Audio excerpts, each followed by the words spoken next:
Hi, I'm Mary Warner.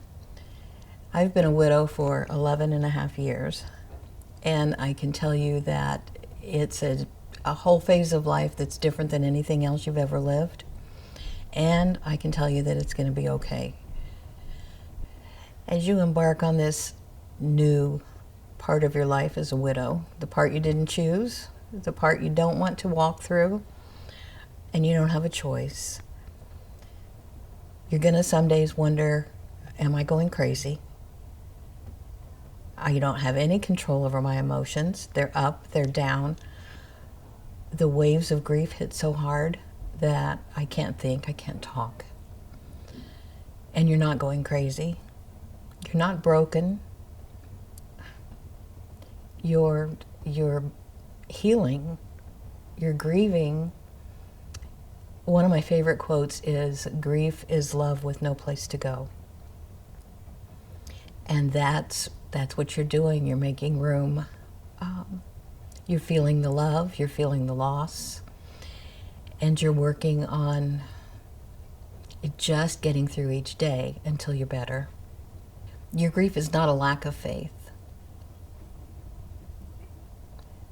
Even Jesus wept. And it's your faith that will bring you through. It's your faith that will comfort you. It's your faith that will be with you when you feel most alone. So there's no guilt in grief.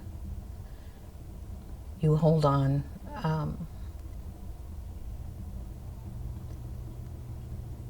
You accept. That's part of the grief journey too, is acceptance, learning. Life is different now. I didn't choose it. I don't want it. But I'm still alive. And that's one of the things I remember telling myself over and over again in the beginning phases of this journey was, if God wanted me to quit living, he'd have taken me with Tim. And he didn't. So there's still work for me to do. There's still life for me to live. There's still people for me to love. And so that's what I'm going to do. When you feel out of control, you can do what is now called grounding exercises. And there's so many to choose from. And you can spend time researching, figuring out what you want to do, how to calm yourself when you're like out of breath, when you're exhausted.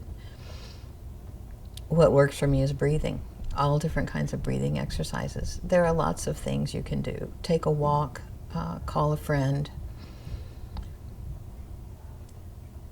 Do what it takes to take care of yourself.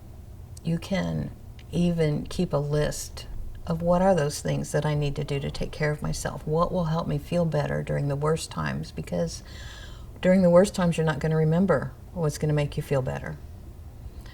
So during the times when you feel better, you make sure you're prepared for the next wave. And that's your job for a little while. I don't know how long. It's different for everyone. It's up and down. It's different. You go through a period of being in shock. It doesn't matter if your loved one's death was expected. None of that matters, because when it ends, you're still in shock. There'll be times you can't remember things. There will be times where you can't believe the mistakes you just made because you thought you were thinking and you weren't. And all of that is still normal.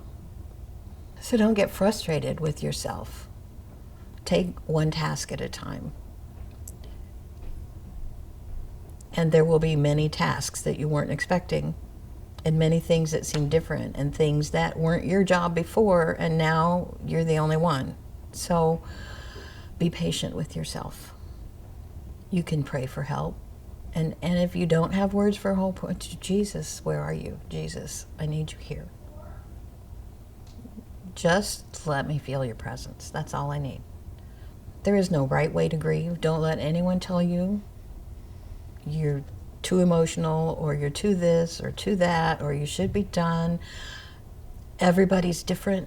Your relationship that you had was different. You're unique.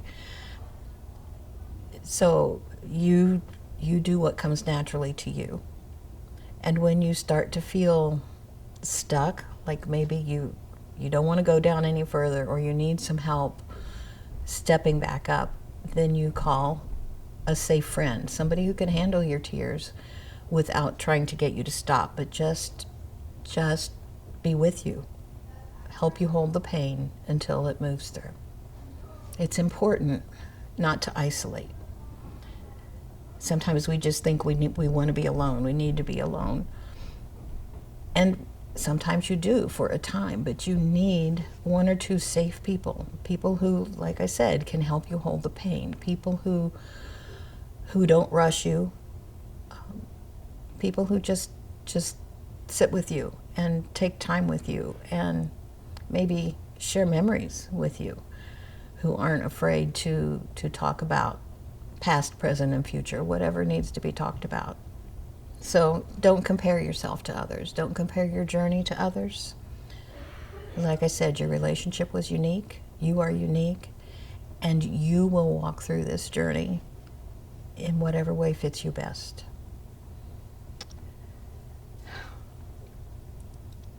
Jesus, be close to the woman listening right now.